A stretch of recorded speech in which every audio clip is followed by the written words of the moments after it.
वो पहाड़ मुझे बहुत फैसिनेट करता है। ये सिर्फ एक डायलॉग नहीं है, but it is an emotion जो मेरे जैसे कई लोग फील करते हैं। और इस इमोशन के चलते मैंने एक पूरी ट्रिप प्लान कर ली फॉर द न्यू ईयर, वो भी इंडिया के एक ऐसे स्टेट में जहाँ हिमालय एंड गंगा जी दोनों पाए जाते हैं, उत्तराखंड। उत्तराखंड को देवों की भूमि कहते हैं क्योंकि यहाँ पर केदारनाथ, बद्रीनाथ जैसे प्राचीन मंदिर है एंड यहाँ से ही गंगा जी का उगम होता है।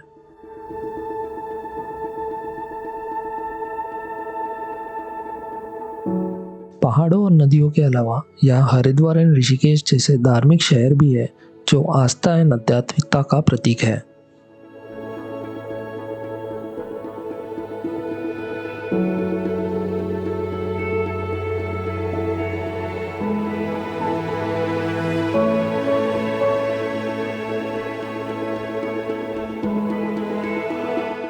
और मैं तो दिसंबर एंड में जा रहा था, सो ठंड और बर्फ दोनों की उम्मीद थी क्योंकि फन के साथ थोड़ा थ्रिल भी होना चाहिए ना।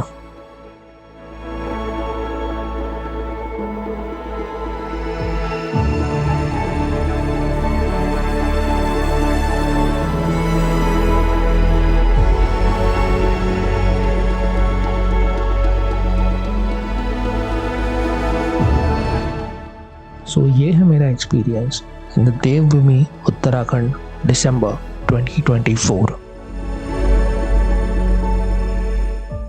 लोग आज निकले ऋषिकेश के लिए, तो बेसिकली ट्रेन जर्नी स्टार्टेड है। सो जर्नी स्टार्ट की मैंने from Mumbai and as usual train थोड़ी सी लेट थी। सो मुंबई से हरिद्वार की ये जो ट्रेन जर्नी थी, ये मेरे लाइफ की एक one of the longest journey बोल सकते हो। कम से कम 30 आवर्स लगते, 30 घंटे, और पूरे हमें ट्रेन में बिताने थे। सो कितना टाइम लूडो और उनो में टाइम वेस्ट करते, तो सोचा अनजान लोगों से बातें करते और उनकी स्टोरी सुनते हैं, ये भी एक अलग मज़ा है। वैसे अकेला तो मैं था नहीं, मेरे साथ ये पागलपंती पे और 3 लोग निकले थे। मेरे दोस्त साक्षी, मैत्रेय जो कि मेरा कैमरामैन भी था, एंड मनीषा। ईगल उड़ा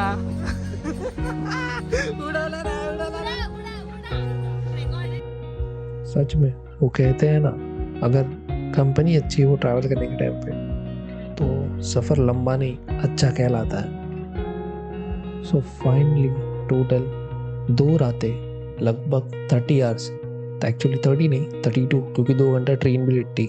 सो 32 आवर्स ट्रेन में बिताकर फाइनली हम पहुँचे हरिद्वार।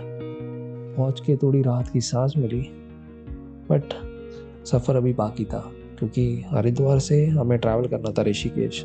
सो उसके लिए हमने बस बुक की जो कि स्टेशन के बाहर से मिली। आधे घंटे का डिस्टेंस था। सो पहुंच गए हम लोग ऋषिकेश। वहाँ से बारी थी अभी एक छोटी सी टुक टुक पकड़ने की, जो कि हमें हमारे होटल तक लेके जाती, जहाँ पे चेंज करके हमें अपनी बाइक्स लेनी थी और फिर निकलना था फॉर जोशीमठ।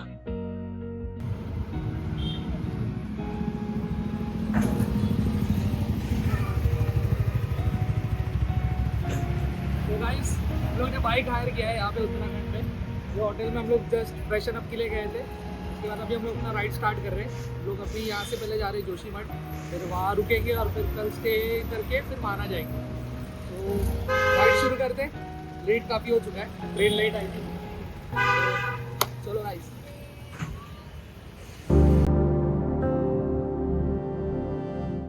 फ्रेशन अप होके चेंज करके हमने हमारी बाइक्स तो रेडी कर ली थी, जो हमने ऋषिकेश से हायर की थी फॉर द जर्नी, एंड जिसका रेंट हमें कुछ पड़ा था 1200 पर डे पर बाइक के हिसाब से। हिमालयस में आओ और हिमालयन ना चलाओ, यार ऐसा हो सकता है क्या? मेरे केस पे तो बिल्कुल नहीं हो सकता है। वो कहते हैं ना, 2 wheels move your souls। I was living that fucking moment।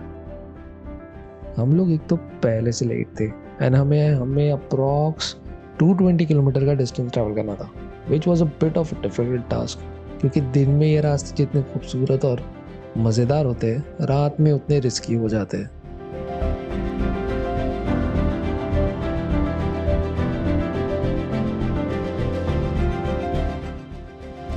खैर सारे टेंशन को मारो गोली और ये सनसेट जो दिख रहा है उसे एंजॉय करूँ। ऐसा सोच के मैं अपनी बाइक चला रहा था, क्योंकि लाइफ के असली मज़े तो यही है।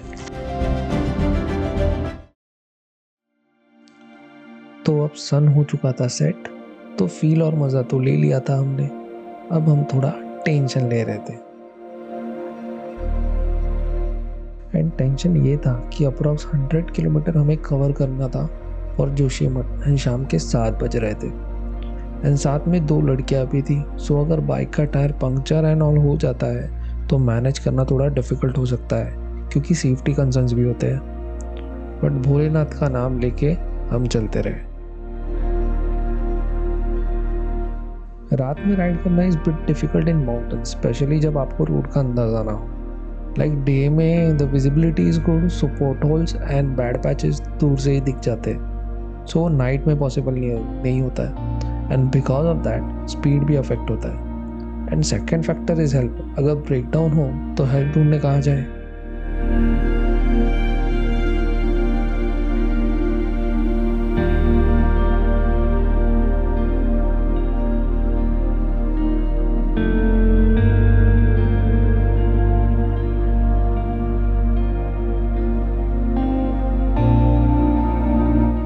So finally, after riding for approx 12 hours, we covered the distance of 240 km from Rishikesh to Joshimath, and रात को कुछ 12:30 बजे हम पहुंचे थे हमारे होटल जोशीमठ में। ताकत तो हमें बिल्कुल नहीं थी, so it was time for day 2।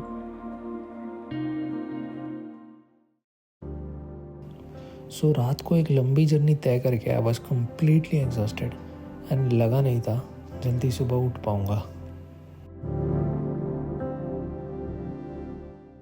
लेकिन पता नहीं क्यों आँख खुल गई and I got up.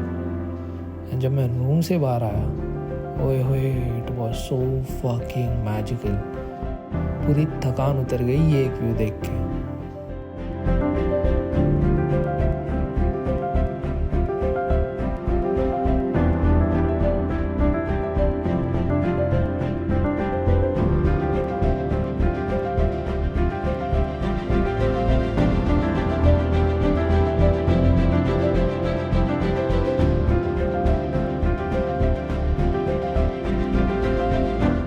So hello good morning friends, finally हम लोग पहुंच गए जोशीमठ। कल रात को 12 बजे पहुंचे, बहुत लेट हो गया था। सो रात को कुछ बता नहीं पाए कहाँ हमने स्टे किया एंड एवरीथिंग।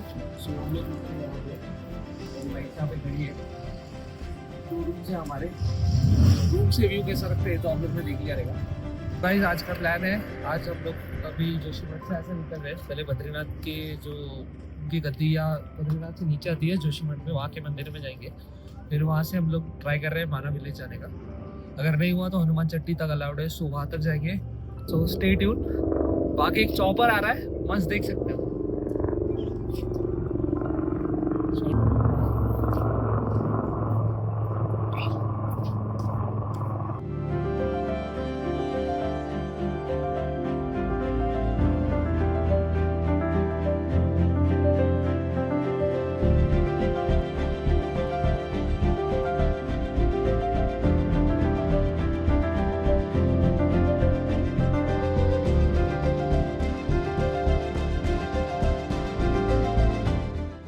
तो सुबह का जो नाश्ता था हमारा, वो हमने हमारे होम स्टे के टेरेस पे जाके किया, क्योंकि सुबह सुबह पहाड़ों को देख के खाने का मज़ा ही कुछ और होता है।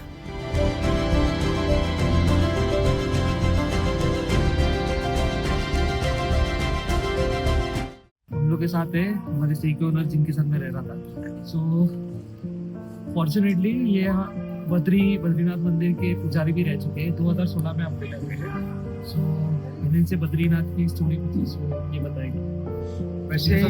वैसे कहीं लिखा होता है बद्री, दौ के नीचे रौ लिखा होता है, वो बिल्कुल गलत है। इसमें बौ दौर ही अलग अलग होता है। बदरी, जिसको संस्कृत में बदरी कहते हैं बेर को। तो जब नारायण वहां पे तपस्या कर रहे होते हैं तो लक्ष्मी जी उनके ऊपर से बेर की झाड़ी के रूप में छाया करती है, तो बद्रीनाथ। ऐसी भी किंवदंती है कि बद्रीनाथ जी पहले तिब्बत में थे, तो तिब्बत में जब भोग चौर गाय का भोग लग गया याक का, तो वो खून से विरक्ति होके वो वहां से बिल्ली का रूप बना के वो छत बताते हैं कि थोलिंग मठ में भी फटी हुई रखी है। फिर वहां से शाम का घोड़े में बैठ के बद्रीनाथ पहुंचे। तो यहाँ पे उन्होंने वही क्षेत्र जो पहले था वो शिव जी का क्षेत्र था, शिव पार्वती जी। तो शिव पार्वती के क्षेत्र शिव पार्वती जी नहाने जा रही थी। यहाँ पे भगवान ने लीला खेली। उनका इसके बराबर तपस्या के लिए कोई जगह नहीं। उन्होंने बच्चे का रूप बनाया और सीढ़ियों में बैठ के रोने लगे। तो पार्वती जी को दया गई कि ये बच्चे को अंदर रख लो, ये ठंडे में मरेगा। शिव जी ने कहा या तो हम मरेंगे या तो ये मरेगा। पता चला है हम अंदर रखा, हम बाहर हो गए। लेकिन रिया हट ऐसी ही होती, उन्होंने कहा नहीं हमारे सामने तो बच्चा है। तो वो अंदर रख के आए। जब शिव पार्वती जी वहां से नहा के आए तो भगवान अपने चतुर्भुज रूप में बिल्कुल बैठ गए वहां पे और बाहर से बंद कर दिया। तब से ये अभी भी हम लोग केदार खंडांतर्गत है, बद्री का आश्रम क्षेत्र केदार खंड के अंतर्गत ही ये है। ये विष्णु चार धाम में से हाँ कलयुग का सबसे बड़ा धाम।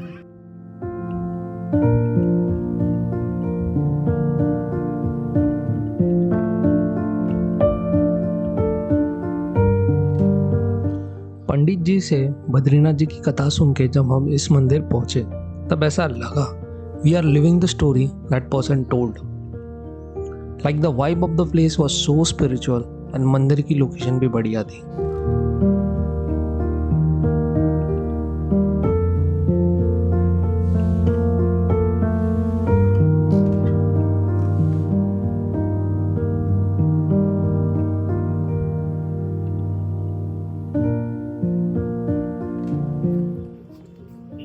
तो आप मेरे पीछे जो अभी देख रहे हो ये बद्रीनाथ का वो मंदिर है। जब 6 महीने बद्रीनाथ का जो मेन मंदिर है जो माना विलेज में बद्रीनाथ के अराउंड पड़ता है, जब 6 महीने बंद रहता है तो वहां से उनकी गद्दी यहाँ पे शिफ्ट की जाती है। वहाँ पे उनकी गद्दी रहती है। और ऐसे ही एक ये नया मंदिर बाद में बना है जो नरसिम्हा मंदिर के नाम से यहाँ पे फेमस है। जोशी मठ में आओगे तो यहाँ पे विजिट जरूर करना।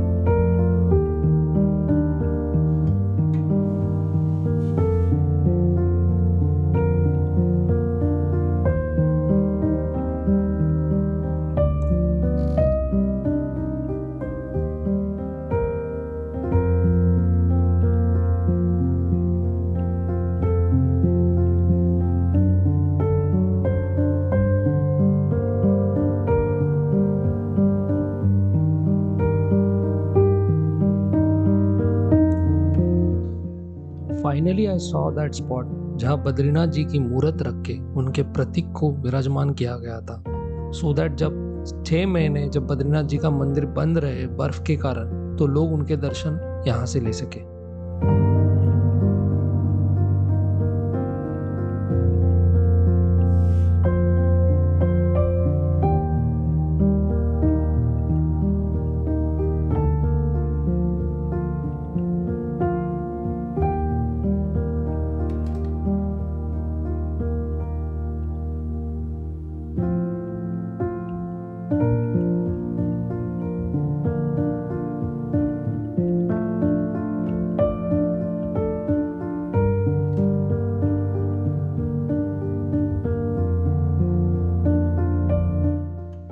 गद्दी के दर्शन लेके हम आगे बढ़े टू नरसिम्हा मंदिर एंड यहाँ हमें वो पालकी दिखी जिसमें बद्रीनाथ जी को लाया जाता है। मंदिर में एक आंटी मिली जिनसे समझा कि यहाँ और भी देवी देवताओं के प्राचीन मंदिर एंड मूर्तियां हैं, तो वो देखने निकल पड़ा। मंदिर वासुदेव मंदिर, गणेश जी मंदिर, आप जो दर्शन मांगना चाहते हो गरुड़ भगवान को आप के हिसाब से सारे मनोकामना पूरी होती है। यहाँ है चुमुनिया जी का जो एक बकरी और 9 परात चावल और गुड़ खाते हैं, 1 कुंटल चावल खाते हैं। उनका यहाँ का पूरी वो है आशीर्वाद मिलती है। भगवान का जो दर्शन यहाँ का करता वो बद्रीनाथ उनका प्योर दर्शन हो गया, जो नरसिंह मंदिर का दर्शन। अच्छा हाँ, थैंक यू, जाके दर्शन लेता हूँ।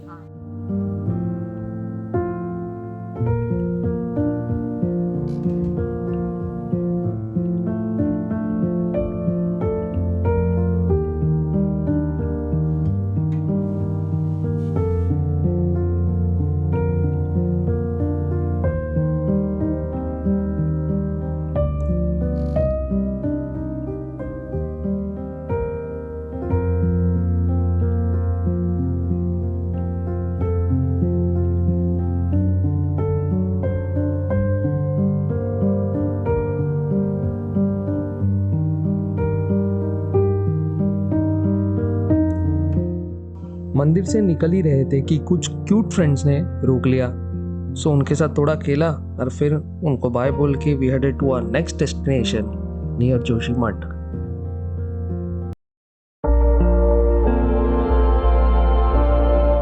नेक्स्ट डेस्टिनेशन मेरे लिए थोड़ा ज़्यादा यूनिक एंड स्पेशल था क्योंकि वो उत्तराखंड के पंच प्रयाग में से पहला प्रयाग था।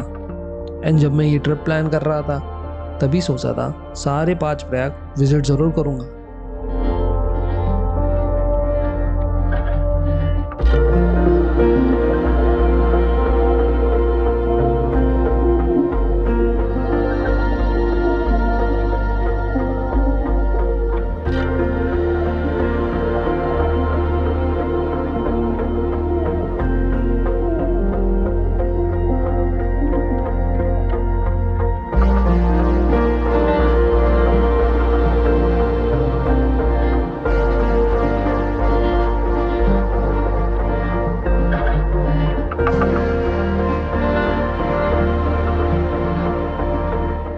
So here we are visiting the first of the Panch Prayag in the Uttarakhand, the Vishnu Prayag.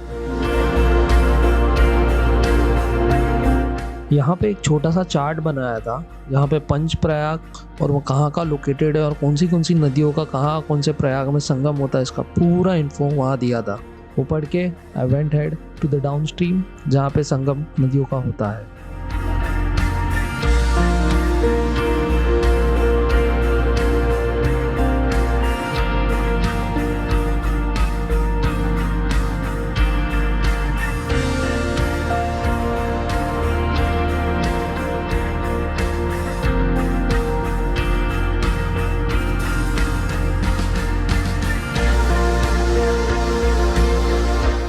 ये पंचप्रयाग में से पहला संगम है जहाँ अलकनंदा और दोहली गंगा का संगम होता है। एंड दोहली गंगा ये नदी अलकनंदा में समा जाती है और आगे बहती है।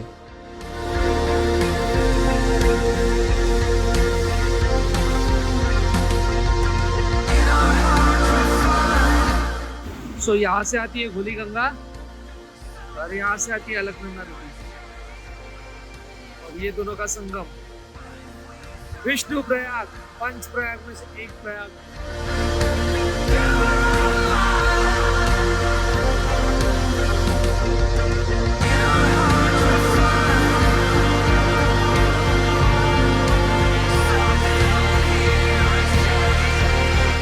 विष्णु प्रयाग इसे इसलिए कहते हैं शायद क्योंकि जो अलकनंदा नदी आती है वो बद्रीनाथ के यहाँ से आती है एंड ये संगम बद्रीनाथ के ही अंतर्गत आता है एंड बद्रीनाथ विष्णु जी का ही एक अवतार है।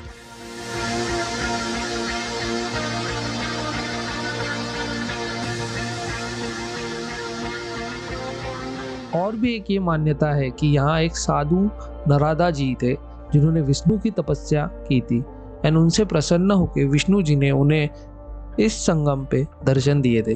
तब से इस जगह का नाम विष्णु प्रयाग ऐसा कहलाता है।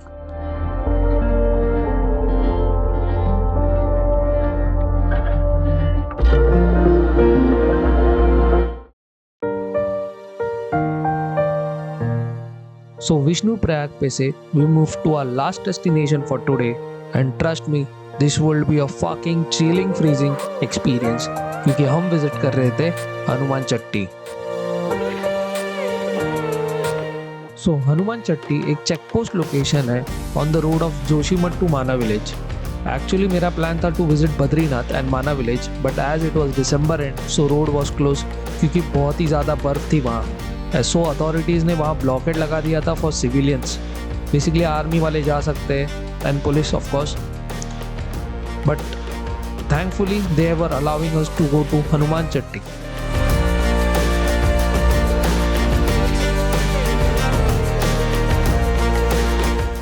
सो आई वाज लाइक ठीक है ऊपर माना तक जाने नहीं दोगे चलेगा एटलीस्ट जहाँ तक अलाउ है वहाँ तक तो जाएंगे ना भाई।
जैसे जैसे हम लोग लोकेशन के पास आ रहे थे मेरा एक्साइटमेंट लेवल उतना बढ़ रहा था and the reason for it was the snow. क्योंकि मैंने बर्फ़ में बाइक चलाने का जो मज़ा है ना, I have no words to express it. Like it was not like black ice बहुत सारा, लेकिन बर्फ़ था भाई, सफ़ेद वाइट बर्फ़, वाइट स्नो।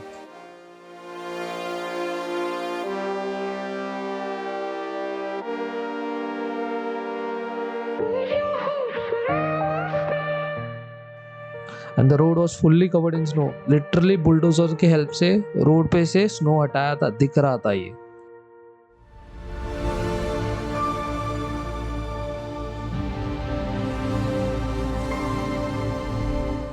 एंड ऐसे रोड पे bike ride is what I live for.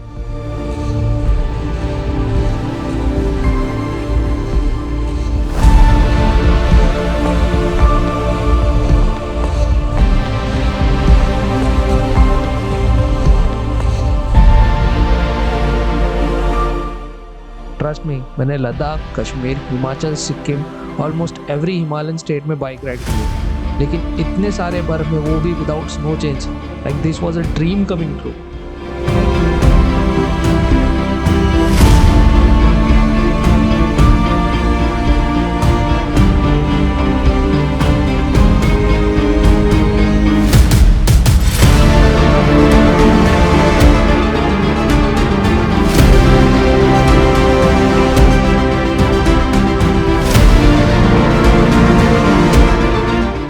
Hanuman Chatti पहुंच के समझ आया क्यों अथॉरिटीज़ ने ऊपर जाना बंद किया है फॉर सिविलियंस। लाइक इतने स्नो में only army vehicles can travel, क्योंकि उनके टायर्स भी बहुत बड़े होते हैं। बाइक का तो चांस ही नहीं बनता। But I was glad that they allowed us till Hanuman Chatti and we were able to witness the beauty of Uttarakhand.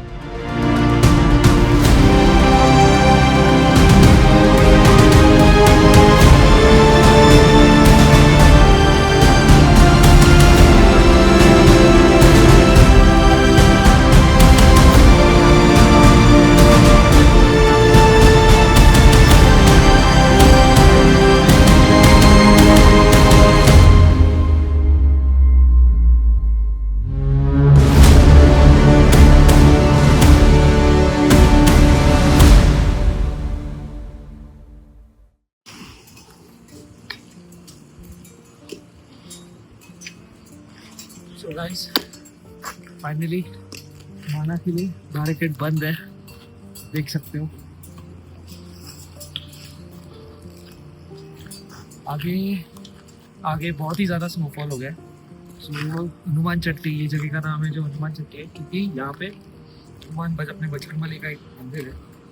सो इससे आगे जाने की परमिशन हमारे पास है नहीं, और ना ही किसी को अलाउ करते हैं। और ऊपर से इंडो चाइना बॉर्डर भी लगता है। सो और ऊपर बहुत ही ज़्यादा है, सो आगे अलाउ नहीं है। So this was the last point. इससे आगे पड़ता है माना विलेज, और उससे पहले लगता है बद्रीनाथ। सो मैं दोनों जगह जाना था, लेकिन परमिशन है नहीं। और अगर जाना भी है, इन केस अगर कुछ इमरजेंसी है या फिर कुछ है, तो एसडीएम का परमिशन लेके जा सकते हैं, बच्चों के हमारे पास है। हाँ, सो ये था आज के लिए इतना ही। ये ब्लॉग साइन आउट करने का टाइम है। So signing off, goodbye, take care.